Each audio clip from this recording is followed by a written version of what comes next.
വെബിനാറും ക്ലാസ്സും നടത്തുന്നതിന് വേണ്ടി ഏറ്റവും സ്നേഹപൂർവ്വം ആത്മാർത്ഥതയോടും സ്നേഹത്തോടും കൂടി ക്ഷണിക്കുകയാണ്.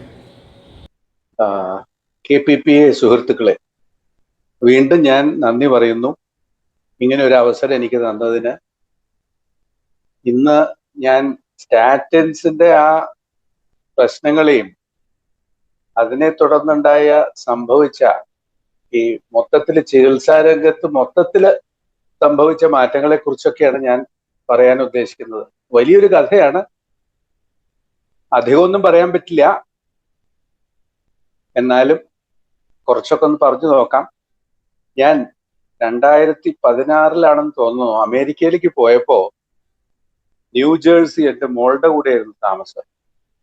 അപ്പൊ അവിടെ നിന്ന് ബോസ്റ്റണിലേക്ക് ബസ്സിലാണ് പോയത്.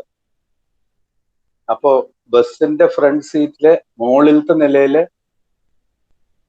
തെരുവ് മുഴുവൻ കാണാൻ പറ്റുന്ന രീതിയിലായിരുന്നു ഞങ്ങളുടെ യാത്ര. വളരെ രസമായിരുന്നു.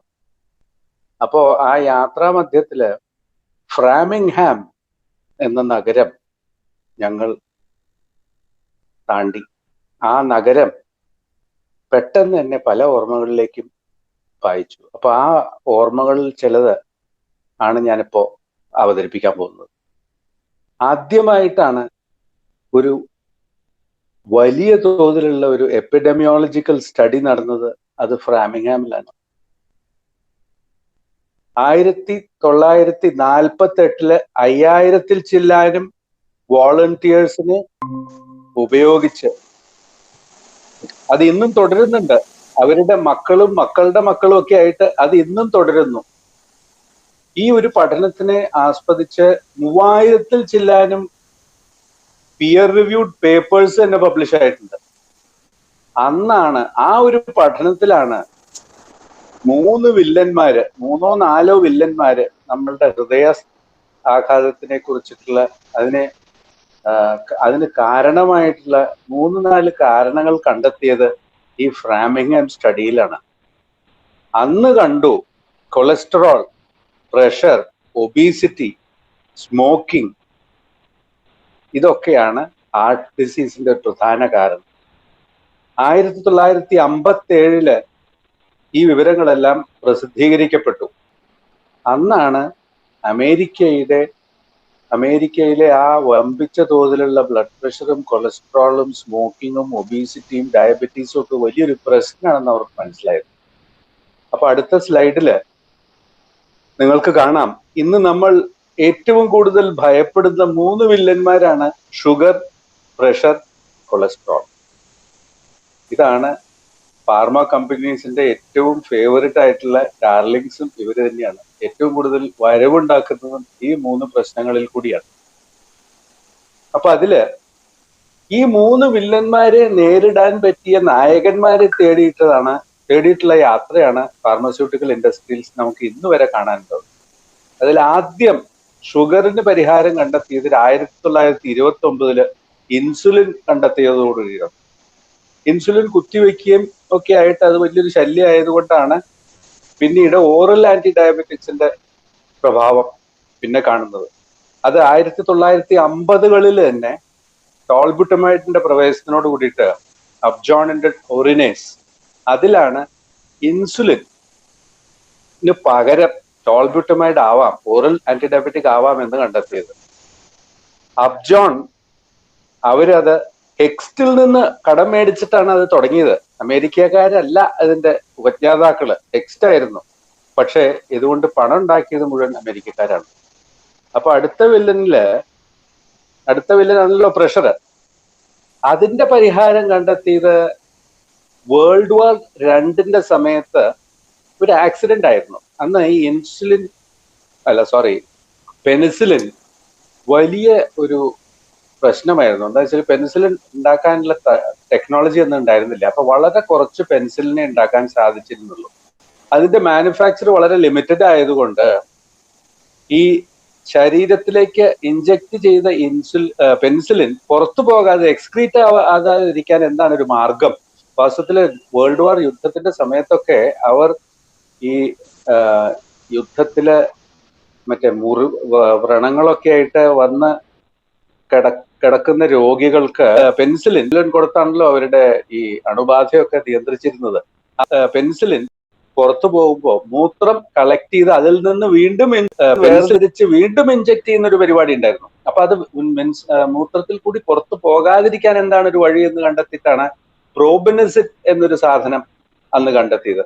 പക്ഷെ അത് യുദ്ധം വരുന്നതിന് ശേഷമാണ് അത് കുറച്ചൊക്കെ പ്രാവർത്തികമായത്. അതുകൊണ്ട് അതിന് വലിയൊരു പങ്കുണ്ടായില്ല യുദ്ധത്തില്. പക്ഷേ ഡയൂറിൽ, അതായത് ഈ പ്രോബിനിസറ്റിൽ നിന്ന് ഡയൂറിൽ ഉണ്ടാവുകയും ഡയൂററ്റിക്കിൽ നിന്ന് പലതും പഠിക്കുകയും ഈ റീനൽ ഫിസിയോളജി മൊത്തത്തിൽ പഠിക്കാൻ അവർക്ക് സാധിക്കുകയും ചെയ്തു. അതാണ് ഈ യുദ്ധത്തിന്റെ സമയത്ത് ചില പ്രശ്നങ്ങൾ ചില പരിഹാരങ്ങളായിട്ട് കലാശിക്കുന്നത് അങ്ങനെയാണ്. 1957 ഡയൂറിലിന് അപ്രൂവൽ കിട്ടുകയും ചെയ്തു. അത് ഡയൂററ്റിക് ആയിട്ട് അവർ പുറത്തിറക്കി. പിന്നീടാണ് അവർക്ക് മനസ്സിലായത് അത് ബ്ലഡ് പ്രഷറിന് ഒരു പരിഹാരമാണെന്ന്. അന്ന് വെറും ഒരു ഡയൂററ്റിക് ആയിട്ടാണ് അവർ പുറത്തിറക്കിയത്. എന്നാലും ഇപ്പോ രണ്ട് കാര്യം നമുക്ക് മനസ്സിലായി. ഷുഗറിനും പ്രഷറിനും പരിഹാരമായി. പക്ഷെ മൂന്നാമത്തെ വില്ലൻ കൊളസ്ട്രോൾ അത് അങ്ങനെ കീഴടങ്ങുന്ന ടൈപ്പ് ആയിരുന്നില്ല. അടുത്ത സ്ലൈഡ് കണ്ടു കഴിഞ്ഞാൽ മനസ്സിലാവും. ഈ കൊളസ്ട്രോളിന് പരിഹാരമായിട്ട് കൊളസ്ട്രോളിനെ കുറിച്ച് ഒരുപാട് പഠനങ്ങൾ നടന്നിട്ടുണ്ട് കേട്ടോ. അപ്പൊ അതിൻ്റെ ഇടയിൽ ഈ കൊളസ്ട്രോളിന്റെ ബയോകെമിക്കൽ പാത്വേസ് ഒക്കെ കണ്ടെത്തിയപ്പോ അതിന്റെ കൃത്യമായിട്ട് ഓരോരോ സ്റ്റേജുകളിൽ എന്തെല്ലാം നമ്മൾക്ക് പരിഹാരമായിട്ട് കണ്ടെത്താം എന്നുള്ളതിനെ കുറിച്ചൊരു ഊഹം ഒക്കെ അവർക്ക് കിട്ടി. അപ്പൊ അങ്ങനെയാണ് കൊളസ്ട്രോൾ ശരീരത്തിൽ ഉൽപ്പാദിപ്പിക്കുന്ന ഒരു സാധനമാണ് ഈ കൊളസ്ട്രോൾ. അത് എല്ലാവർക്കും അറിയാമല്ലോ. അപ്പൊ ഈ ശരീരത്തിൽ കൊളസ്ട്രോളിന്റെ ഉൽപാദനം 35% കുറയ്ക്കാൻ പറ്റുന്ന ഒരു മരുന്ന് MER-29, മെറിൽ എന്നൊരു കമ്പനിയാണ് അത് പുറത്തിറക്കിയത്. 1960-ലാണ്. അതായത് ഷുഗറിന്റെയും പ്രഷറിന്റെയും പരിഹാരങ്ങൾ കണ്ടെത്തിയതിന് അധികം വൈകാതെ തന്നെ കൊളസ്ട്രോളിനും പരിഹാരം കണ്ടെത്താൻ സാധിച്ചു. പക്ഷെ എന്തു പറ്റി? ഈ കൊളസ്ട്രോൾ മരുന്നുണ്ടല്ലോ, ഈ MER-29, അത് വലിയ ആപത്തിലാണ് കലാശിച്ചത്. ഈ കൊളസ്ട്രോളിന്റെ അവസാനത്തെ സ്റ്റേജിലാണ് ഈ MER-29 ആക്ട് ചെയ്യുന്നത്. അതുകൊണ്ട് കൊളസ്ട്രോൾ ഉണ്ടാവുന്നതിന് മുമ്പുള്ള പ്രിക്കേഴ്സർ ശരീരത്തിൽ ബിൽഡപ്പ് ചെയ്ത് അത് പ്രത്യേകിച്ച് കണ്ണിന്റെ ലെൻസിലൊക്കെ കെട്ടിക്കിടന്ന് അത് കാറ്ററാക്ട് ആയിട്ട് തിമിരബാധയായിട്ട് വന്നു. അങ്ങനെ ബ്ലൈൻഡ്നെസ്, സ്കെയിലി സ്കിൻ, ഒരുപാട് പ്രശ്നങ്ങൾ അത് നേരിട്ടത് കൊണ്ട് അവസാനം അതൊരു ഡിസ്ഗ്രേസ്ഫുൾ എക്സിറ്റ് ആയിട്ട് കലാശിക്കുകയാണ് ചെയ്തത്. മാത്രമല്ല ഇതിനെക്കുറിച്ച് അറിയാം എന്ന് മനസ്സിലാക്കിയതിന് ശേഷം ഈ മെറിൽ കമ്പനി ഒരുപാട് കേസുകളിൽ പെട്ട് നാണം കെട്ട് ഒരുപാട് പിഴയടച്ച് ഒരുപാട് പേഷ്യൻസിന് പരിഹാരം കൊടുത്ത് അങ്ങനെ ഒരു വലിയൊരു സ്റ്റണ്ണിങ് ഡിഫീറ്റ് ആയിരുന്നു MER-29 അവസാനത്ത്. അതായത് 1957-ലും 20-ലും ഒക്കെ ഓരോ പരിഹാരങ്ങൾ മറ്റു ചില പ്രശ്നങ്ങൾക്ക് ഉണ്ടായെങ്കിലും 60-ൽ ഈ MER-29 വലിയൊരു പാഠം പഠിപ്പിച്ചു. കൊളസ്ട്രോൾ അത്ര വേഗം കീഴടങ്ങുന്ന ഒരു സാധനമല്ല എന്ന് അവർക്ക് മനസ്സിലായി. അപ്പൊ അടുത്ത സ്ലൈഡില് പിന്നെയും ചില മരുന്നുകളെ കുറിച്ചിട്ടുള്ള പഠനങ്ങൾ അവർ തുടർന്നുകൊണ്ടിരുന്നു. നിക്കോട്ടിനിക് ആസിഡ് ആവാം എന്ന് പറഞ്ഞു. പക്ഷെ അതിന് 3 മുതൽ 6 ഗ്രാം വരെ കൊടുക്കണം. മാത്രമല്ല അതിന്റെ പ്രശ്നങ്ങൾ ഭയങ്കരമാണ്. Itching, gastro intestinal problem. പിന്നെ ക്ലോഫൈബ്രേറ്റ് വന്നു. അത് കുഴപ്പമില്ല. അത് 70-കളിൽ അത് മാത്രമേ ഉണ്ടായിരുന്നുള്ളൂ. പക്ഷെ അതിനും പ്രശ്നങ്ങൾ ഉണ്ടായിരുന്നു. Goal stones. മാത്രമല്ല ഈ കൊളസ്ട്രോൾ കീഴടക്കാൻ വയ്യാത്ത ഒരു പ്രശ്നമാണെന്ന് പൊതുവെ ഒരു ധാരണ പൊട്ടിപ്പുറപ്പെട്ടു. ഇങ്ങനെയുള്ള പരാജയങ്ങളുടെ ഒരു ശൃംഖല വന്നപ്പോൾ കൊളസ്ട്രോളിനെ കീഴടക്കാൻ എളുപ്പമല്ല എന്നൊരു ധാരണ വന്നു. അങ്ങനെ ഇരിക്കുമ്പോഴാണ് മെർക്ക് 71-ല് കൊളിസ്റ്റെറമീൻ എന്നൊരു സാധനം കണ്ടെത്തിയത്. അതൊരു റെസിനാണ്. അത് അൺഅബ്സോർബ്ഡ് ആണ്. അതായത് ശരീരത്തിന്റെ ഉള്ളിലേക്ക് അത് കയറുന്നില്ല. അതുകൊണ്ട് അത് സേഫ് ആണെന്ന് മനസ്സിലായി.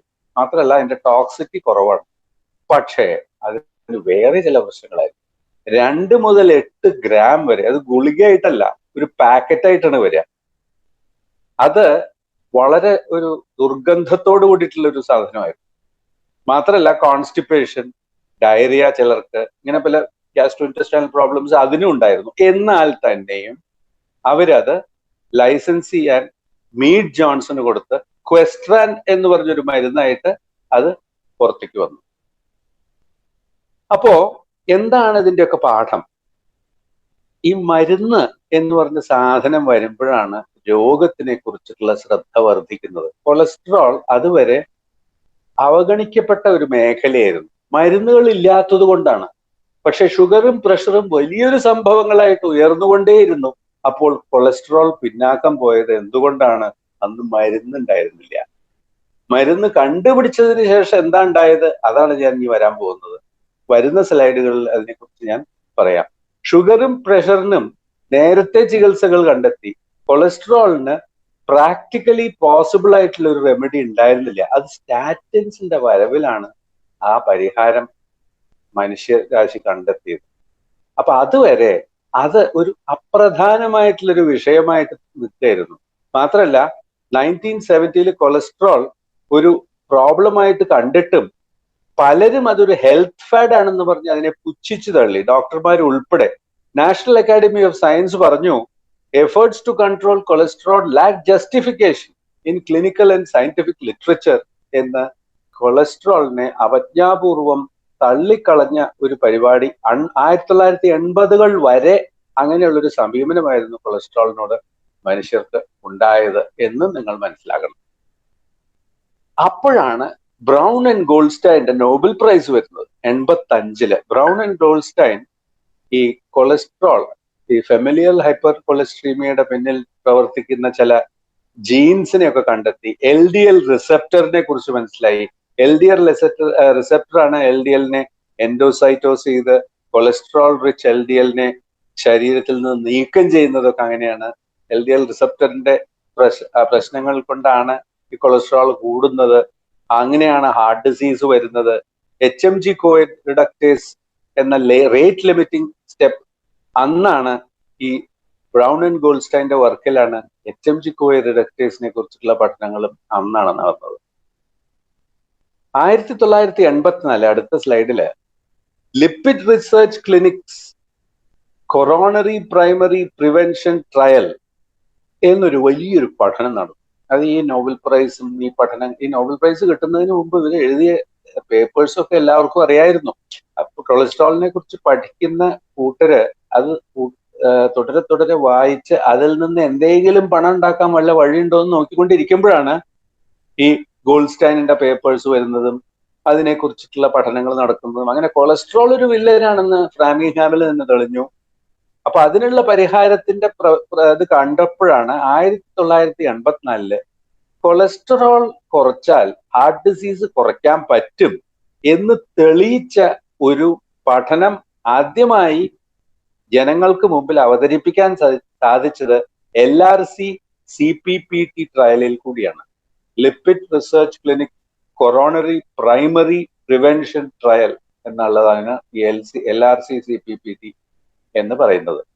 അതിൽ അവർക്ക് മനസ്സിലായി 3800 ചെല്ലാനും സിംറ്റംസ് ഇല്ലാത്ത മിഡിൽ ഏജ് ഹൈപ്പർ കൊളസ്ട്രോളിമിക്സ്, അതായത് കൊളസ്ട്രോൾ കൂടുതലുള്ള പക്ഷെ രോഗങ്ങളൊന്നും ഇല്ലാത്ത മിഡിൽ ഏജ്ഡ് ആയിട്ടുള്ള 3800ഓളം ആൾക്കാരെ അവര് ഈ കൊളസ്ട്രമീൻ കൊടുത്ത് മറ്റ് ഗ്രൂപ്പിന് പ്ലാസിബോ കൊടുത്ത് 7.5 വർഷത്തോളം നീണ്ട ഒരു പഠനത്തിന്റെ ഫലമായിട്ടാണ് അവർക്കത് മനസ്സിലായി. കൊളസ്ട്രമീൻ കൊടുത്താൽ റിസ്ക് 19% കുറയുന്നുണ്ട്.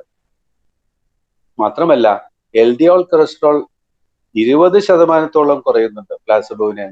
മാത്രമല്ല 24% കൊറോണറി ഹാർട്ട് ഡിസീസ് ഡെത്ത്സും കുറയുന്നുണ്ട്. അതുപോലെ തന്നെ 19% നോൺ ഫേറ്റൽ MI, അതായത് മരണത്തിൽ കലാശിക്കാത്ത മയോകാർഡിയൽ ഇൻഫാക്ഷൻസ്, അതിന്റെ കേസുകളും 19% കുറയുന്നുണ്ട് എന്ന് മനസ്സിലായത് അപ്പോഴാണ്. അപ്പൊ അടുത്ത സ്ലൈഡില് ഈ LRC CPPT വിചാരിച്ചത്ര ഒരു സംഭവമല്ല എങ്കിലും ഈ കമ്പനികളുടെ ഒരു വലിയൊരു ഹോപ്പിന്റെ പിന്നിൽ അതിനെ വലിയൊരു സംഭവമാക്കി തീർക്കാൻ അവർക്ക് സാധിച്ചു. വാസ്തവത്തില് 155 പേര് കൊളസ്ട്രോൾ അതായത് കൊളസ്ട്രമീൻ കഴിക്കാത്തവര് മരിച്ചെങ്കിൽ കഴിച്ചവര് 185 പേരാണ് മരിച്ചത്. അത് കഴിക്കാത്ത പ്ലാസിബോ ഗ്രൂപ്പിൽ 187 പേരാണ് മരിച്ചത്. വലിയൊരു സ്റ്റാറ്റിസ്റ്റിക്കൽ സിഗ്നിഫിക്കൻസ് ഒന്നും അതിൽ ഉണ്ടായിരുന്നില്ല. വാസ്തവത്തിൽ 1 ടെയിൽ ടെസ്റ്റ് 2 ടെയിൽ ടെസ്റ്റ് ആക്കി മാറ്റി അതിനാണ് സിഗ്നിഫിക്കൻസ് ഒക്കെ കണ്ടത്. പക്ഷെ എന്നാലും അതിന് റെക്കമെൻഡേഷൻ എന്താണെന്ന് വെച്ചാൽ 265 മില്ലിഗ്രാം പെർ ഡെസിലീറ്റർ കൊളസ്ട്രോൾ ശരീരത്തിൽ ബ്ലഡിൽ ഉണ്ടെങ്കിൽ അത് ചികിത്സയ്ക്ക് വിധേയമാക്കേണ്ടതാണ് എന്നായിരുന്നു ആ പഠനത്തിന്റെ നിർദ്ദേശം. പക്ഷെ അതിന്റെ താല്പര്യം എന്താ വെച്ചാല് 1 മുതൽ 2 മില്യൺ, അതായത് 10 മുതൽ 20 ലക്ഷം അമേരിക്കക്കാർക്ക് ഈ മരുന്ന് കഴിക്കേണ്ടി വരും എന്നുള്ളതാണ് ഈ കമ്പനികൾക്ക് ഉത്തേജനം നൽകിയത്, അവരെ ഉത്സാഹിപ്പിച്ചത്. LRC-CPPT ട്രയൽസിൽ നിന്നാണ് നാഷണൽ കൊളസ്ട്രോൾ എഡ്യൂക്കേഷൻ പ്രോഗ്രാം തുടങ്ങുന്നത്. അപ്പൊ എന്താ ഈ നാഷണൽ കൊളസ്ട്രോൾ എഡ്യൂക്കേഷൻ പ്രോഗ്രാം എന്ന് പറഞ്ഞു കഴിഞ്ഞാൽ, അത് കൊളസ്ട്രോളിനെ കുറിച്ച് ബോധവൽക്കരണം വലിയ തോതിൽ.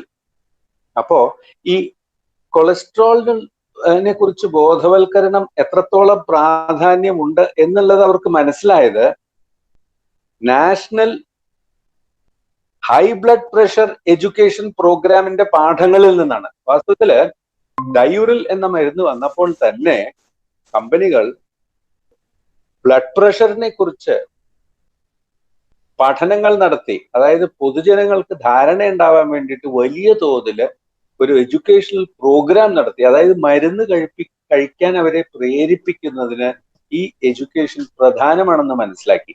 ഈ BPEP ലെസൺസിൽ നിന്നാണ്.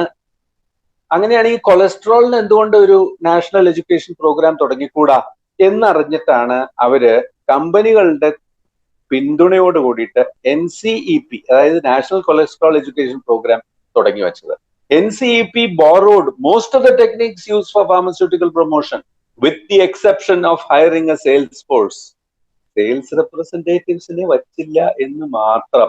പക്ഷേ ബാക്കി എല്ലാ തന്ത്രങ്ങളും ഫാർമസ്യൂട്ടിക്കൽ ഈ മറ്റേ വിൽപ്പനയ്ക്ക് വേണ്ടിയിട്ട്, അതായത് സെയിൽസ് പ്രൊമോഷന് വേണ്ടിയിട്ട് ചെയ്യുന്ന എല്ലാ സൂത്രങ്ങളും അവർ NCEP-യിൽ പ്രയോഗിച്ചു എന്നുള്ളതാണ് നമ്മൾ മനസ്സിലാക്കേണ്ടത്. NHBEP started earlier because Diuril came in 60. NCEP started later because cholestyramine came in 71. അത്രേ ഉള്ളൂ. അതായത് മരുന്ന് ഉണ്ടാവുമ്പോഴാണ് രോഗം പ്രധാനമാവുന്നത് എന്നാണ് ഇതിന്റെ പാഠം. അതായത് രോഗത്തിൽ നിന്ന് മരുന്നല്ല, മരുന്നുകളിൽ നിന്ന് രോഗമാണ് മറ്റേ സൗകര്യം. അതായത് ഇക്കണോമിക് പോയിന്റ് ഓഫ് വ്യൂവില് അതാണ് ഫീസിബിൾ. ഇത് തന്നെയാണ് ഓരോ അവസ്ഥകളിലും നമുക്ക് മനസ്സിലാക്കാനുള്ളത്. ഇനി മുന്നോട്ട് പോവാം. അടുത്ത സ്ലൈഡിൽ എന്താ പറയുന്നത്? നാഷണൽ കൊളസ്ട്രോൾ എഡ്യൂക്കേഷണൽ പ്രോഗ്രാമിനെ കുറിച്ചിട്ടാണ് ഞാൻ പറയുന്നത്. It became the responsibility of NCEP to spread knowledge about to everybody. അപ്പൊ അതില് പബ്ലിക് ആൻഡ് പ്രൈവറ്റ് ഓർഗനൈസേഷൻസ് അതിൽ ഏർപ്പെട്ടു. ഫാർമസ്യൂട്ടിക്കൽ കമ്പനികൾ അതിലേക്ക് നേരിട്ട് പ്രവേശിച്ചില്ല. എന്തുകൊണ്ട്? അവരുടെ താല്പര്യമല്ല, ഇത് പൊതു താല്പര്യമാണ്, പബ്ലിക് ഹെൽത്തിന്റെ താല്പര്യമാണ്. അതുകൊണ്ട് American heart association, American medical association, American college of cardiologist, the state government, local government, municipal government bodies, ഇവരൊക്കെ ഈ NCEP-യിൽ ഭാഗഭാക്കുകളായി. പക്ഷേ ഫാർമസ്യൂട്ടിക്കൽ കമ്പനീസ് തന്ത്രപൂർവം മാറി നിന്നു. എന്തുകൊണ്ട്? അവരുടെ പേര് ചീത്തയാവരുത്. പക്ഷെ ആവശ്യം ആർക്കായിരുന്നു? ഫാർമസ്യൂട്ടിക്കൽ കമ്പനീസിനായിരുന്നു. Even if the LRC-CPPT studies are valid. ഇത് ഹാർവേർഡിലെ ഒരു എപ്പിഡമിയോളജിസ്റ്റ് അന്ന് പറഞ്ഞതാണ് 87. എന്താണ് അദ്ദേഹം പറഞ്ഞത്? LRC-CPPT ട്രയൽസിന്റെ റിസൾട്ട് വാലിഡ് ആണെങ്കിൽ തന്നെ NCEP recommendations will only add 18 days to an American's life at a very high cost എന്ന് അദ്ദേഹം അന്ന് വാൺ ചെയ്തതാണ്.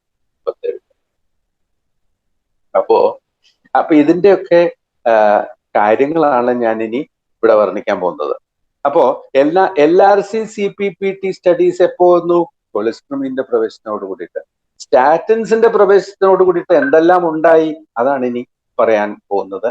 1987 ഓർക്കൂ, വില്യം ടൈലർ ഹാർവർഡ് എപ്പിമോളജിസ്റ്റ് പറഞ്ഞത് NCEP റെക്കമെൻഡേഷൻസ് പാലിച്ചാൽ പോലും 18 ദിവസം കൂടുതൽ ജീവിക്കാം എന്നുള്ളൊരു പ്രതീക്ഷയെ വേണ്ടൂ എന്നാണ് അദ്ദേഹം താക്കീത് നൽകിയത്.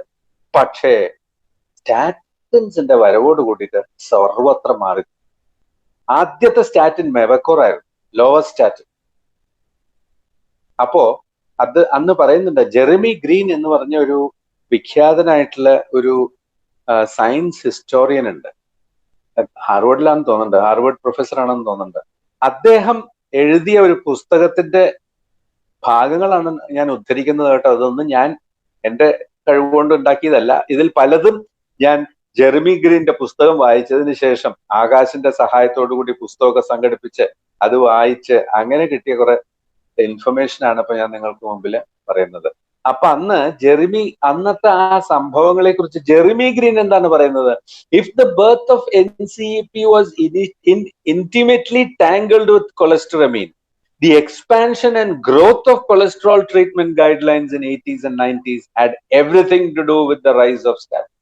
അപ്പൊ NCEP കൂടി പാകിയ വിത്ത് മുളപ്പിച്ചത് കൊളസ്ട്രമീൻ ആണെങ്കിൽ അത് വളർന്ന് പന്തലിച്ചൊരു വലിയ വൃക്ഷമായി തീർന്നത് സ്റ്റാറ്റിൻസിന്റെ വളമായത്. സ്റ്റാറ്റിൻസ് ചേർന്ന വളക്കൂറിലെ അമേരിക്കൻ മണ്ണിലാണ് ഈ സ്റ്റാറ്റിൻസിന്റെ ആ പ്രഭാവം കൊണ്ടാണ് ഇത്ര വലിയൊരു സംഭവമായിട്ട് സ്റ്റാറ്റിൻസ് കലാശിച്ചത്. നിങ്ങൾക്ക് എല്ലാവർക്കും അറിയാം സ്റ്റാറ്റിൻസിന്റെ സെയില്. ഒരാള് മെഡിക്കൽ ഷോപ്പിൽ വന്ന ഒരു സ്റ്റാറ്റിൻ ഉണ്ടായിരിക്കും പ്രിസ്ക്രിപ്ഷനിൽ എന്ന് നിങ്ങൾക്ക് എല്ലാവർക്കും അറിയാവുന്ന കാര്യമാണ്. അതിന്റെ പിന്നിൽ പ്രവർത്തിച്ച കുതന്ത്രങ്ങളെ കുറിച്ചിട്ടാണ് ഞാൻ ഇപ്പൊ പറയുന്നത്. അപ്പൊ അടുത്ത സ്ലൈഡ് നോക്കുകയാണെങ്കിൽ ഈ സ്റ്റാറ്റിൻസ് എങ്ങനെയാണ് വന്നത്? അത് വാസ്തവത്തിൽ അമേരിക്കൻ പ്രോഡക്റ്റ് അല്ല. അതിന്റെ പിന്നില് അക്കീര എൻഡോ എന്ന് പറഞ്ഞ് ആകാശ് ചിലപ്പോൾ ഓർക്കുന്നുണ്ടാവും, നമുക്ക് പറഞ്ഞു തന്നത് ഡോക്ടർ അരവിന്ദനാണ് ഇതൊക്കെ. അക്കീര എൻഡോ എന്ന് സാങ്ക്യോ കമ്പനിയിലെ ഒരു ജാപ്പനീസ് കമ്പനിയാണ്. അദ്ദേഹം ഈ കൊളസ്ട്രോൾ കുറയ്ക്കുന്നതിന് HMG കോയെ റിഡക്ടേഴ്സിന്റെ പ്രഭാവം കുറച്ചാൽ അതുകൊണ്ട് സാധിക്കും, കൊളസ്ട്രോളിന്റെ ആ ഒരു രക്തത്തിലുള്ള തോത് കുറയ്ക്കാൻ സാധിക്കും എന്ന് മനസ്സിലാക്കി 1971 തന്നെ അക്കീര എൻഡോ HMG കോയെ റിഡക്ടേഴ്സിനെ കുറിച്ചിട്ടുള്ള ഒരു പഠനം തന്നെ തുടങ്ങി, ഒരു പരമ്പര തന്നെ. അദ്ദേഹം ഫംഗൈ, അതായത് ഈ പെൻസിലിൻ കണ്ടെത്തിയതൊക്കെ ഈ ഫംഗസിൽ നിന്നാണല്ലോ, അതുപോലെ കുറെ പൂപ്പലുകൾ തേടിപ്പിടിച്ച് 6000 കോമ്പൗണ്ട്സ് അദ്ദേഹം ടെസ്റ്റ് ചെയ്തു. 6000 കോമ്പൗണ്ട്സ് ടെസ്റ്റ് ചെയ്തിട്ട് വർഷങ്ങൾ നീണ്ടു നിന്ന ഒരു പരിശ്രമമായിരുന്നു. അവസാനം അദ്ദേഹം മെവസ്റ്റാറ്റിൻ ML236B എന്ന് പറഞ്ഞൊരു മരുന്ന് കണ്ടെത്തുകയായിരുന്നു. അപ്പോൾ ജാപ്പനീസ് മെർക്കായിട്ടൊരു കരാറുണ്ടാക്കി. എന്തുകൊണ്ട്? സാങ്ക്യോക്കാർക്ക് അറിയാം ജപ്പാന് ഈ മരുന്നൊന്നും പുറത്തിറക്കാൻ ഇത്ര വലിയ സാമർഥ്യമൊന്നുമില്ല, അതിന് അമേരിക്ക തന്നെ വേണമെന്ന് അവർക്ക് അന്നേ അറിയാം. പക്ഷേ സംഭവം മനസ്സിലായി മെർക്കിന്. മെവാസ്റ്റാറ്റിൻ അവിടുന്ന് കടം മേടിച്ചു കഴിഞ്ഞാൽ നമ്മളുടെ ആ ബാർഗെയിനിങ് പവർ അങ്ങ് കുറയും. അപ്പൊ എന്ത് ചെയ്തു? ഇവര് ഈ സ്ക്രീൻ ചെയ്ത് ഉണ്ടാക്കിയ മെവാസ്റ്റാറ്റിന് പകരം മെർക്ക് തന്നെ സ്വന്തം സ്ക്രീനിങ് തുടങ്ങി. അവര് തന്നെ ഒരു പുതിയ സ്റ്റാറ്റിൻ കണ്ടെത്തി. അതാണ് ലോവസ്റ്റാറ്റിൻ, മെവക്കോർ. 1978 ആ അഗ്രിമെന്റ് അവർ ടെർമിനേറ്റ് ചെയ്തു. ആ കരാറ് വേണ്ടെന്ന് വെച്ചു. കാരണം അമേരിക്കക്കാർക്ക്, മെർക്കിന് സ്വന്തമായിട്ട് ഒരു ആന്റി കൊളസ്ട്രോൾ മരുന്ന് ലോവസ്റ്റാറ്റിൻ അവർക്ക് കണ്ടെത്താൻ സാധിച്ചു. അപ്പൊ അടുത്ത സ്ലൈഡ് നോക്കുകയാണെങ്കിൽ, അപ്പോ ഈ ലോബീസ് എന്ന് പറഞ്ഞൊരു സംഭവം ഉണ്ട് അമേരിക്കയിൽ. അമേരിക്കൻ പൊളിറ്റിക്സ് ശരിക്കും അറിഞ്ഞാൽ തന്നെ ഇതിന്റെ സൂത്രങ്ങളൊക്കെ മനസ്സിലാവുള്ളൂ.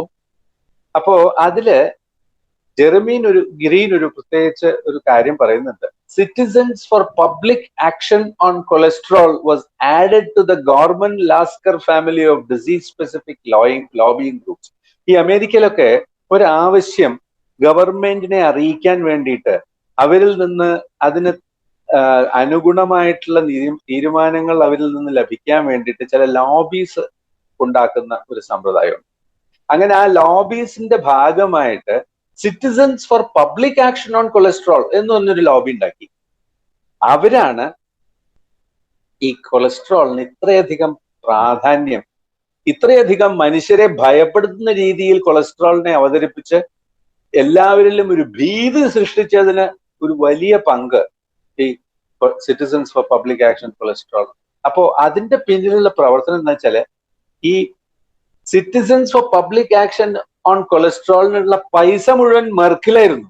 Merck was a reliable 6-figure annual donor. After the founding NCEP, Merck donated similar levels of financial support. അപ്പൊ NCEP വന്നപ്പോ വീണ്ടും പണം അതിലിറക്കി. അതായത് മെർക്കിന് എന്താണ് ഉദ്ദേശം? രോഗം ഭയപ്പെടണം, അമേരിക്കക്കാര് മുഴുവൻ സ്റ്റാറ്റിൻ തേടി വരണം, പ്രിസ്ക്രിപ്ഷൻസ് വർദ്ധിക്കണം, അത്രേ അവർക്ക് ലക്ഷ്യമുള്ളൂ കേട്ടോ. അപ്പോ അങ്ങനെയാണ് ആ സ്റ്റാറ്റിൻസിന്റെ വരവോട് കൂടിയിട്ട് മെർക്കിന്റെ ആ ശക്തിയും അവരുടെ പൊളിറ്റിക്കൽ പവറും അവരുടെ പണവും അവരുടെ സ്വാധീനവും എല്ലാം ഉപയോഗിച്ച് സ്റ്റാറ്റിൻ വലിയൊരു സംഭവമാക്കി. അപ്പൊ അങ്ങനെയാണ് ആ സ്റ്റാറ്റിൻ എന്നുള്ള സാമ്രാജ്യത്തിന്റെ വളർച്ച 90കളിൽ നിന്നാണ് വേണമെങ്കിൽ എന്ന് പറയാം. അതിന് മുമ്പ് തന്നെ തുടങ്ങി. മെവക്കോറിന് മുമ്പ് സിംവസ്റ്റാറ്റിനും പ്രവസ്റ്റാറ്റിനും ഒക്കെയാണ് 90കളിൽ വരുന്നത്. അതിന് മുമ്പ് തന്നെ മെവക്കോർ 87 വന്നു കഴിഞ്ഞു. അപ്പോ the narratives of diabetes in the 60s and 70s and of cholesterol in the 80s and 90s form parallel testimonies. അപ്പൊ ഈ ഡയബറ്റീസിന്റെ മരുന്നുകൾ വന്നത് നേരത്തെ ആണെങ്കിൽ അതിനുള്ള പ്രവർത്തനം നേരത്തെ തുടങ്ങി. കൊളസ്ട്രോൾ വന്നത് പിന്നീടാണെങ്കിൽ അതിന്റെ വളർച്ചയ്ക്കുള്ള പ്രവർത്തനം പിന്നീട് തുടങ്ങി. Form parallel testimonies to the central role of pharmaceuticals in the widespread promotion of risk. അതായത് ഭയപ്പെടുത്തുക എന്നുള്ളൊരു ലക്ഷ്യമാണ് മരുന്ന് കമ്പനികളുടെ ഏറ്റവും പ്രധാനമായ ആയുധം എന്ന് വേണമെങ്കിൽ പറയാം. ഇത് ജെറമി ഗ്രീൻ പറഞ്ഞതാണ്, ഞാനല്ല. അപ്പൊ എന്താണ് ഈ നോർമൽ? അടുത്ത സ്ലൈഡില് എന്താ ഈ നോർമൽ കൊളസ്ട്രോൾ? ഈ മെഡിക്കൽ സയൻസില് ഈ സാധാരണ കൊളസ്ട്രോളിന്റെ ഒരു ഫ്രീക്വൻസി ഡിസ്ട്രിബ്യൂഷൻ എടുക്കുകയാണെങ്കിൽ അതിന്റെ സെന്ററിൽ 195 mg/dL ആയിരിക്കും. അപ്പൊ നോർമൽ ഇസ് 195 ± 2 സ്റ്റാൻഡേർഡ് ഡീവിയേഷൻസ് ആണ്. മാത്തമാറ്റിക്കലി അങ്ങനെയാണ് അത് പറയുക. അപ്പർ ആൻഡ് ലോവർ 5%, അതായത് 2.5% very high cholesterol, 2.5% very low cholesterol, അതാണ് അബ്നോർമൽ എക്സ്ട്രീംസ്. അപ്പൊ text books in 1950s and 60s, അപ്പൊ 50കളിലെയും 60കളിലെയും ടെക്സ്റ്റ് ബുക്കുകൾ വായിക്കുകയാണെങ്കിൽ 130 മുതൽ 260 വരെ നോർമലാണ്. 300ൽ കവിഞ്ഞാൽ അബ്നോർമലി ഹൈ ആണ്.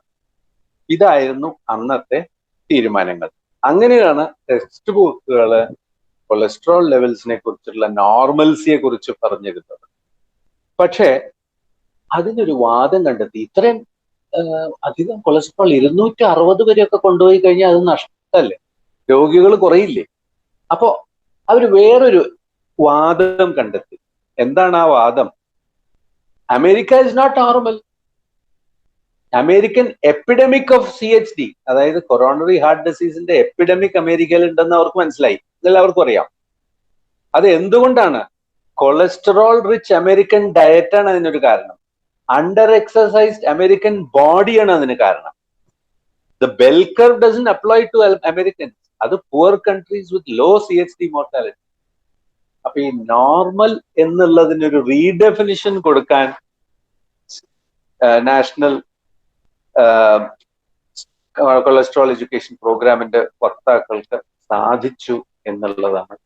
അതിനുള്ള ന്യായമായിട്ടുള്ള യുക്തി കണ്ടെത്തി ഈ ആർഗ്യുമെന്റ് ഉപയോഗിച്ച് ഇതിൽ നിന്ന് ഉണ്ടാക്കിയ ഒരു റിപ്പോർട്ടാണ് National Institutes of Health consensus conference on cholesterol and atherosclerosis 1985.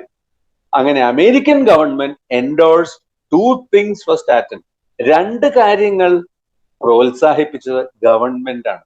ഒന്ന്, കൊളസ്ട്രോളിന്റെ ഹൈ ലെവലിനെ അവർ താഴ്ത്തി 240 ആക്കി.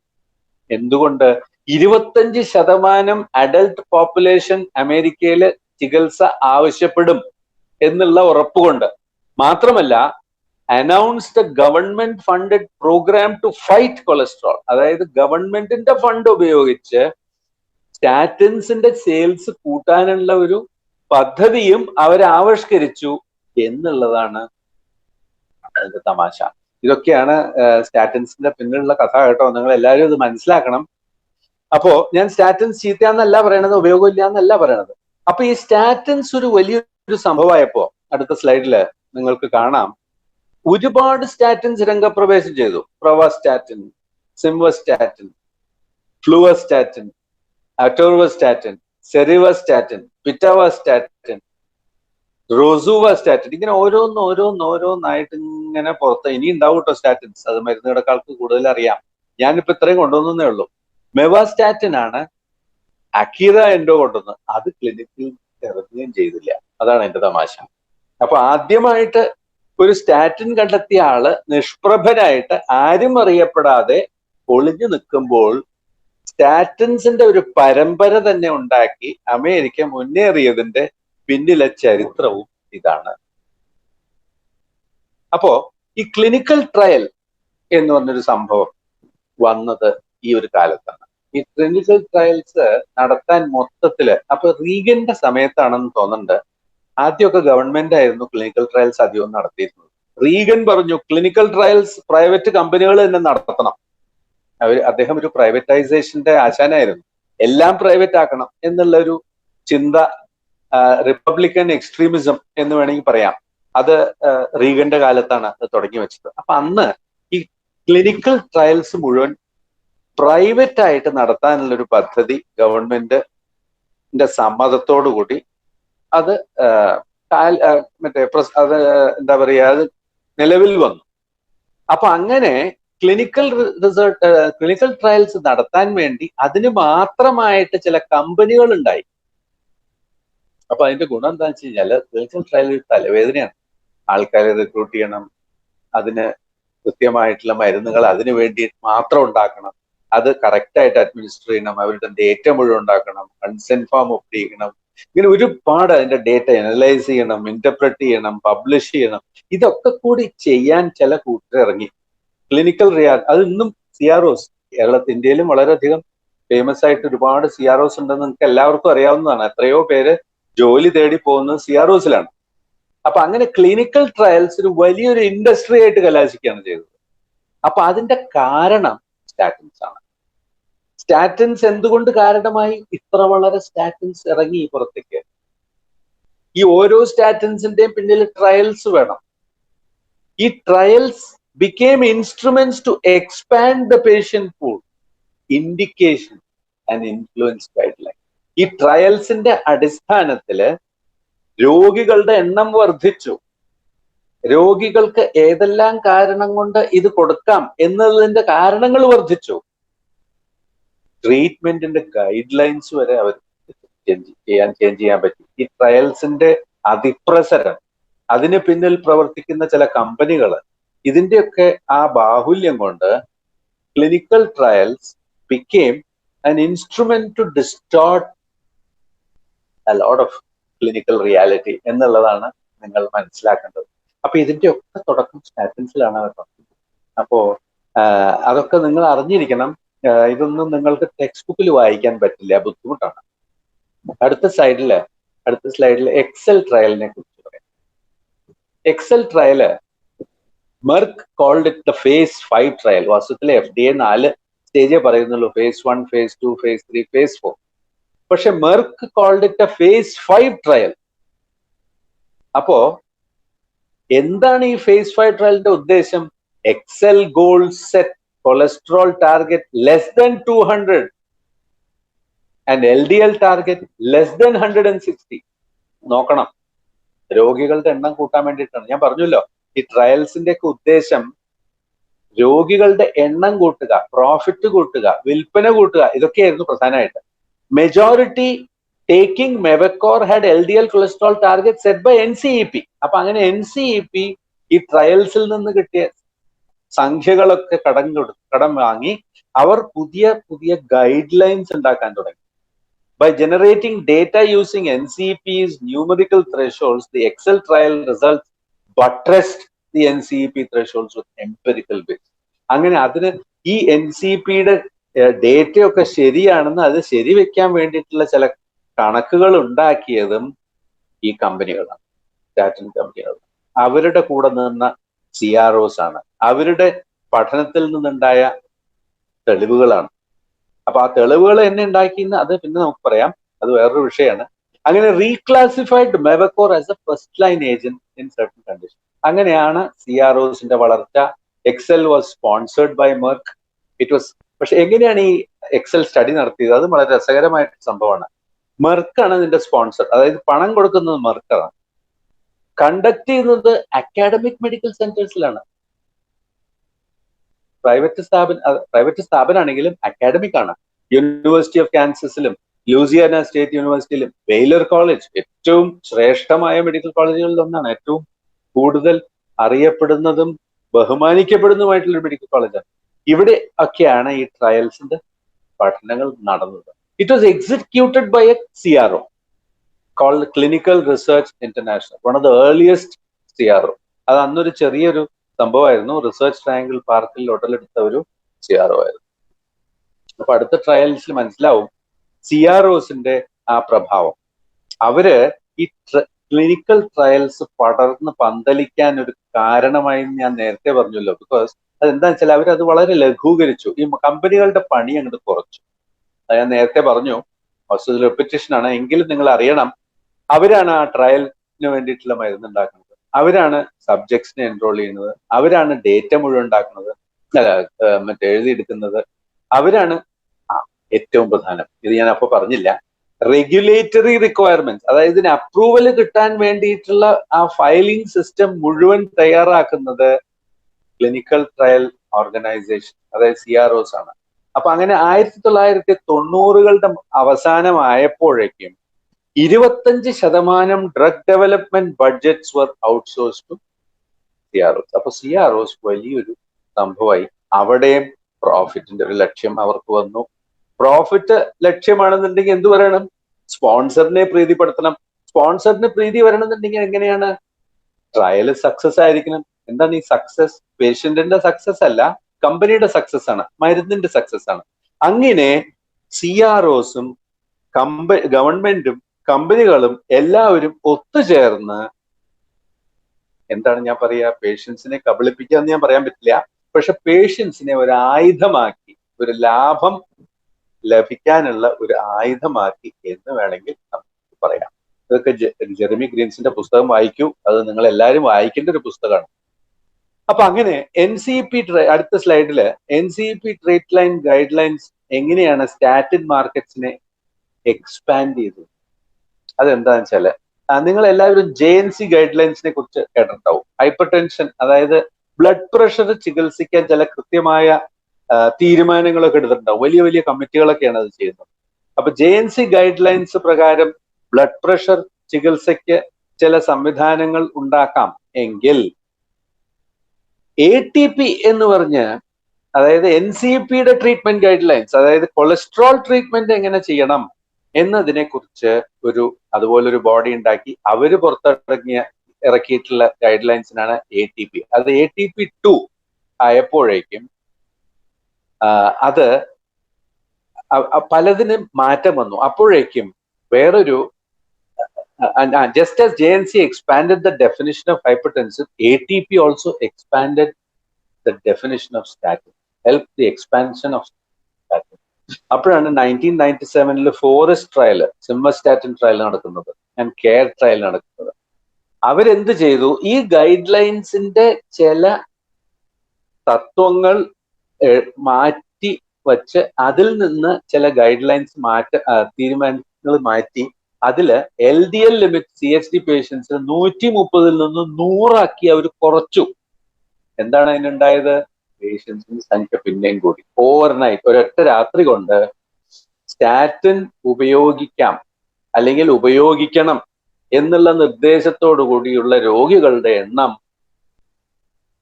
ദശലക്ഷങ്ങളായിട്ട് വർദ്ധിച്ചു. നോക്കണം അവരുടെ ആ സൂത്രം. അപ്പോ ഇതൊക്കെ സെക്കൻഡറി പ്രിവെൻഷൻ ആണ്. എന്താ ഈ സെക്കൻഡറി പ്രിവെൻഷനും പ്രൈമറി പ്രിവെൻഷനും നിങ്ങൾക്കറിയാം. സെക്കൻഡറി പ്രിവെൻഷൻ എന്ന് പറഞ്ഞു കഴിഞ്ഞാല് ഈ CHD ഉള്ളവര്, അതായത് കൊറോണറി ഹാർട്ട് ഡിസീസ് ഉള്ളവർക്കുള്ള ട്രീറ്റ്മെന്റിനെ കുറിച്ചാണ് ഇത്രയും നമ്മൾ പറഞ്ഞിരുന്നത്. What about primary prevention? രോഗമില്ലാത്തവരെ ട്രീറ്റ് ചെയ്യുക. അതല്ലേ ശരിക്കും വേണ്ടത്. നല്ല സാധാരണക്കാർക്ക് മരുന്ന് കൊടുക്കാൻ സാധിക്കുമെന്നുണ്ടെങ്കിൽ അല്ലേ അതിന്റെ തോത്, അതിന്റെ വിൽപ്പന ശരിയായി വർദ്ധിക്കാൻ സാധിക്കുള്ളൂ. അപ്പോ primary prevention required motivating healthy and symptom free population. യാതൊരു രോഗലക്ഷണങ്ങളും ഇല്ലെങ്കിലും അത് മരുന്ന് കഴിക്കണം എന്ന് ഒരു നിർദ്ദേശം കൊണ്ടുവരാൻ സാധിച്ചാൽ ആണ് ഏറ്റവും കൂടുതൽ ലാഭം ഉണ്ടാക്കാൻ പറ്റുക. അങ്ങനെയാണ് പ്രൈമറി ട്രയൽസിന്റെ ഒരു പരമ്പര തന്നെ തുടങ്ങിയത്. ബ്രിസ്റ്റൽ മേയർ സ്ക്വിബ് ആണ് ആദ്യം വന്നത്. അവര് Pravachol's West Scotland coronary prevention study എന്ന് പറഞ്ഞൊരു വലിയൊരു സംഭവം അവർ നടത്തി. അപ്പോ and for the first time new cholesterol lowering drugs can prevent heart attacks and coronary deaths in apparently healthy men എന്നുള്ള കൺക്ലൂഷനിൽ അവരെത്തി. അതായത് രോഗമൊന്നുമില്ലെങ്കിലും കൊളസ്ട്രോൾ മരുന്ന് നല്ലതാണ്, കൊളസ്ട്രോൾ മരുന്ന് കഴിക്കണം. 8 മാസത്തിനുള്ളിൽ BMS got FDA approval for primary prevention. അവരുടെയൊക്കെ ആ ഇൻഫ്ലുവൻസ് എത്രത്തോളം ഭയാനകമാണ് എന്ന് നിങ്ങൾ മനസ്സിലാക്കണം. അപ്പൊ വോസ്കോപ്സ് പബ്ലിഷ്ഡ് ഇൻ എനിജെയിം. എനിജെയിം എന്ന് പറഞ്ഞു കഴിഞ്ഞാൽ നിങ്ങൾക്കറിയാം, എനിജെയിമിന് അപ്പുറത്തൊരു ജേർണൽ ഇല്ല ലോകത്തില്. New England journal of medicine എന്ന് പറഞ്ഞാൽ അവസാന വാക്കാണ്. ആ ന്യൂ ഇംഗ്ലണ്ട് ജേർണൽ ഓഫ് മെഡിസിനിലായിരുന്നു വോസ്കോപ്സിന്റെ ആ പഠനങ്ങൾ മുഴുവൻ പ്രസിദ്ധീകരിച്ചു വന്നത്. അതിന്റെ റിപ്പോർട്ട്സ് വായിച്ച് എക്സ്പെർട്സ് ന്യൂസ് പേപ്പറിൽ എഴുതി. എന്താണ് എഴുതിയത്? ന്യൂയോർക്ക് ടൈംസിൽ എന്താ എഴുതിയത് വായിക്കണം. Prevacol helps prevent first heart attacks. You may be at risk for having a first heart attack. You will never know. Even if you have no signs of heart problems, you will get a first heart attack. And the grim fact is 33% of people do not survive their first heart attack. അപ്പൊ ഞാൻ പറഞ്ഞല്ലോ, ഭയപ്പെടുത്തുക. അത് news paper ഉപയോഗിച്ചാണെങ്കിലും guide lines ഉപയോഗിച്ചാണെങ്കിലും ഡോക്ടറെ ഉപയോഗിച്ചാണെങ്കിലും trials ഉപയോഗിച്ചാണെങ്കിലും പണം ഉപയോഗിച്ചാണെങ്കിലും ഡോക്ടറെ സ്വാധീനിച്ചാണെങ്കിലും തെറ്റായ മാർഗത്തിലാണെങ്കിലും അവർക്ക് സ്വീകാര്യമായി തോന്നി എന്നതിന്റെ ലക്ഷണമാണ് വോസ്കോപ്സ് എനിജെയിം ട്രയലിന്റെ പാഠം. അടുത്ത സ്ലൈഡില് ATP3യെ കുറിച്ച് പറയാം. 2001 ആയപ്പോഴേക്കും ഈ ATP ഞാൻ പറഞ്ഞല്ലോ, JNC പോലെ കൊളസ്ട്രോളിന്റെ ട്രീറ്റ്മെന്റ് ഗൈഡ് ലൈൻസ് മുഴുവൻ ATPയിലാണ് വരുന്നത്. 2001 റിവൈസ് ദി ATP 2 to 3 ആയി. അപ്പൊ അതില് about 30 preventive statin trials were underway. മനസ്സിലായോ? അപ്പൊ ഈ ATP3 ഗൈഡ് ലൈൻസ് വന്നപ്പോഴേക്കും പ്രിവെന്റീവ് സ്റ്റാറ്റിൻ ട്രയൽസിന്റെ പ്രഭാവം 27 എണ്ണം അതിൽ പ്രൈവറ്റ്ലി ഫണ്ടഡ് ട്രയൽസ് ആയിരുന്നു, ഗവൺമെന്റ് അല്ലായിരുന്നു. കൃത്യമായ ലക്ഷ്യങ്ങളോട് കൂടിയിട്ടുള്ള പ്രൈമറി ട്രയൽസ് ആയിരുന്നു. ഇതൊക്കെ തുടങ്ങിയത് ഈ ATP3 മുമ്പാണ്. New threshold made patients with normal cholesterol abnormal. Normal total cholesterol ആണെങ്കിലും അവരെ ടോട്ടൽ കൊളസ്ട്രോളിനെ വിഭജിച്ച് LDL HDL എന്നൊക്കെ വിഭജിച്ച് ഈ ഓരോ ക്ലാസ്സിലും ഓരോരോ ഡിവിഷൻസ് ഉണ്ടാക്കി.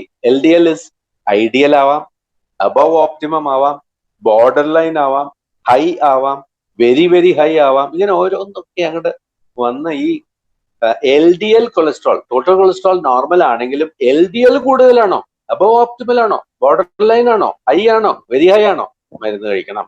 HDL 35 നിന്ന് 40 ഉയർത്തി. HDL കുറവാണെങ്കിൽ വീണ്ടും കഴിക്കണം.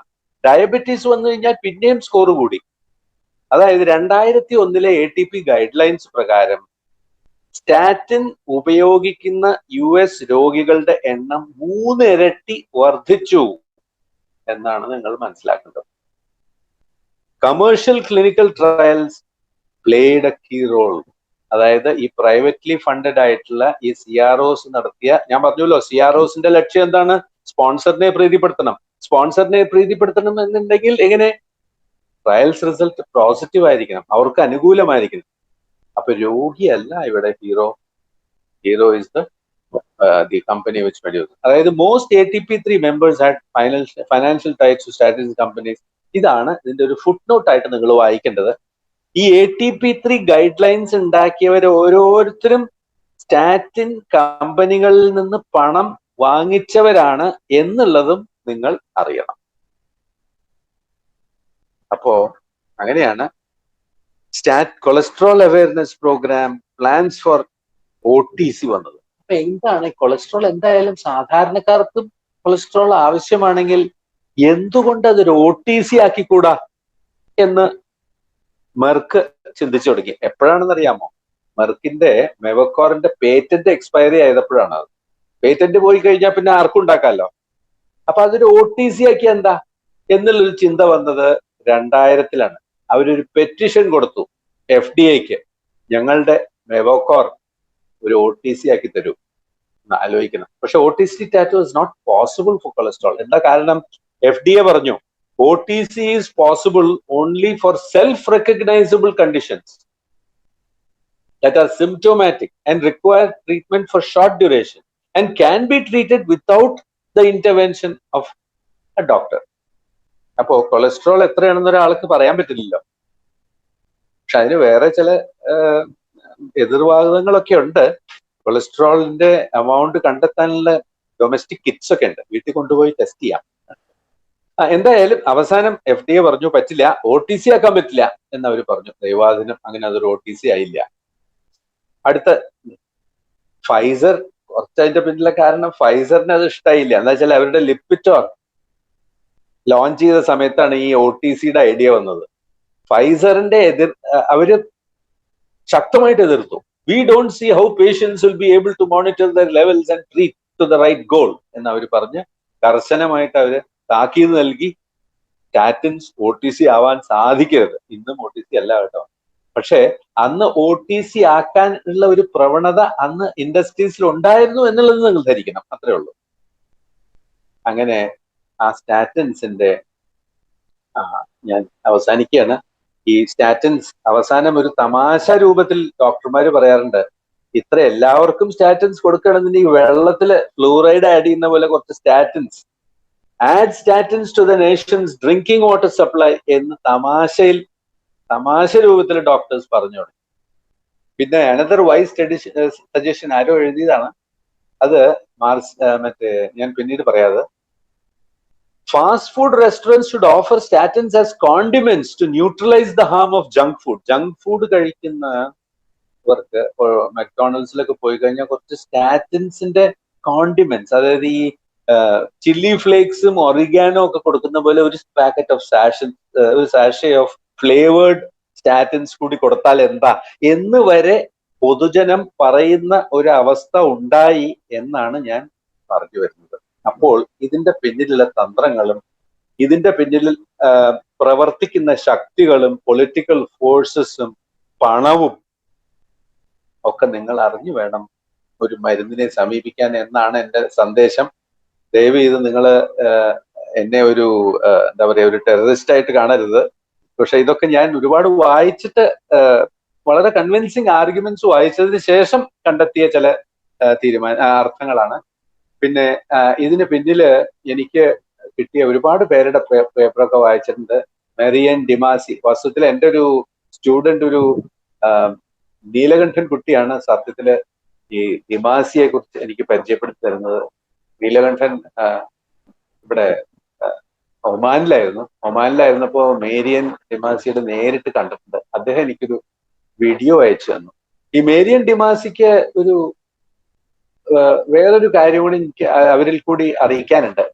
ഈ സ്റ്റാറ്റിൻസിനെതിരായിട്ട് പ്രവർത്തിക്കുന്നവരെ കമ്പനികൾ ശക്തമായിട്ട് അവരുടെ വായ അടപ്പിക്കാൻ സാധിച്ചിരുന്നു എന്നുള്ളത് മേരിയൻ ഡിമാസിയുടെ ആ വീഡിയോസ് കണ്ടാൽ നിങ്ങൾക്ക് മനസ്സിലാവും. മേരിയൻ ഡിമാസി വാസ്തവത്തില് അവര് ഓസ്ട്രേലിയൻ ബ്രോഡ്കാസ്റ്റിംഗ് കോർപ്പറേഷന് വേണ്ടിയിട്ട് ചില വീഡിയോസ് ഉണ്ടാക്കാറുണ്ട്. അവരുടെ പ്രൊഡ്യൂസർ ആയിരുന്നു. അപ്പൊ അതിൽ സ്റ്റാറ്റിൻസിനെതിരായിട്ട് ഒരു പരമ്പര തന്നെ അവര് ഉണ്ടാക്കി. അങ്ങനെ ആ പരമ്പര വളരെയധികം ആൾക്കാർ അത് ആസ്വദിച്ച് അവർക്ക് സപ്പോർട്ടിംഗ് ആയിട്ട് ഒരുപാട്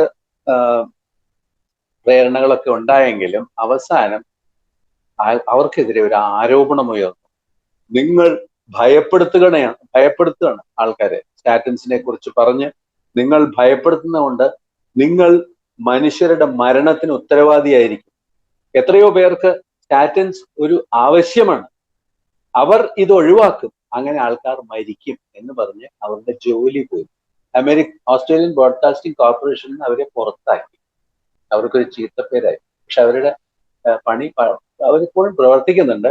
ജെറിമി ഗ്രീൻ, ഞാൻ പറഞ്ഞല്ലോ, ഈ പുസ്തകത്തിന്റെ ഇപ്പോഴത്തെ ടോക്കിന്റെ മുക്കാലും അദ്ദേഹത്തിന്റെ പുസ്തകത്തിൽ നിന്നാണ് എടുത്തിരിക്കുന്നത്. പക്ഷെ ഡിമാസി ആയിരുന്നു എനിക്കതൊരു കൺവിൻസിങ് റീസൺ ആയിട്ട്. അതായത് ഒരു കമ്പനിക്ക് ഒരു വക്താവിന്റെ, സത്യം പറയുന്ന ഒരു വക്താവിന്റെ വായ അടപ്പിക്കാനുള്ള കഴിവുണ്ടെങ്കിൽ അത് എത്രത്തോളം ഭീകരമാണ് എന്ന് നിങ്ങൾ അറിഞ്ഞിരിക്കണം. അതുപോലെ ബെൻ ഗോൾഡേക്കറും ഇതുപോലെ ഇതിനെക്കുറിച്ച് പറയുന്നുണ്ട്. അപ്പൊ ഇത്രയൊക്കെ എനിക്ക് പറയാനുള്ളൂ. Please get back to me with your comments, questions, suggestions, ചോദ്യങ്ങൾ എന്തെങ്കിലും ഉണ്ടെങ്കിൽ ആവാം. Thank you very much. So നമ്മളുടെ ഇന്നത്തെ വെബിനാർ ഇവിടെ അവസാനിച്ചിരിക്കുകയാണ്. നിങ്ങളുടെ ഇന്നത്തെ വെബിനാറിനെ കുറിച്ചുള്ള സംശയങ്ങളും നിങ്ങളുടെ നിർദ്ദേശങ്ങളും അഭിപ്രായങ്ങളും നിങ്ങൾക്ക് താഴെ കമൻറ്റ് ബോക്സിൽ രേഖപ്പെടുത്താം. അതിനുള്ള മറുപടി സാറ് നിങ്ങൾക്ക് ഇത് രേഖപ്പെടുത്തുന്നതാണ്. ഇതിൻ്റെ കമൻറ്റ് ബോക്സിൽ സാറ് തന്നെ അതിന് റിപ്ലൈ ചെയ്യുന്നതാണ്. അതുപോലെ ഇന്നത്തെ പരിപാടിക്ക് സ്വാഗതം പറഞ്ഞ ശ്രീമതി ഷിജി ജേക്കബ്, KPPA എറണാകുളം ജില്ലാ സെക്രട്ടറി, സ്വാഗതം ആശംസിച്ച ശ്രീ അജിത് അവർകൾ, KPPA എറണാകുളം ജില്ലാ പ്രസിഡൻറ്റ്, പിന്നെ ഈ പരിപാടിക്ക് വേണ്ട എല്ലാ സഹായങ്ങളും സാങ്കേതികമായുള്ള എല്ലാ സഹായങ്ങളും ചെയ്തു തന്ന ഫാർമസി കൗൺസിൽ ഓഫ് ഇന്ത്യയുടെ മെമ്പറായ ശ്രീ ദിനേഷ് സാറിനും ഏവർക്കും, അതിനുപരി ഈ പരിപാടിയിൽ പങ്കെടുത്ത എല്ലാവർക്കുമുള്ള നന്ദി ഞാൻ അറിയിക്കുന്നു. ഉണ്ണികൃഷ്ണൻ സാറിനും പ്രത്യേകം നന്ദി അറിയിക്കുന്നു. എല്ലാവർക്കും നല്ലൊരു ശുഭരാത്രി നേരുന്നു. Good night.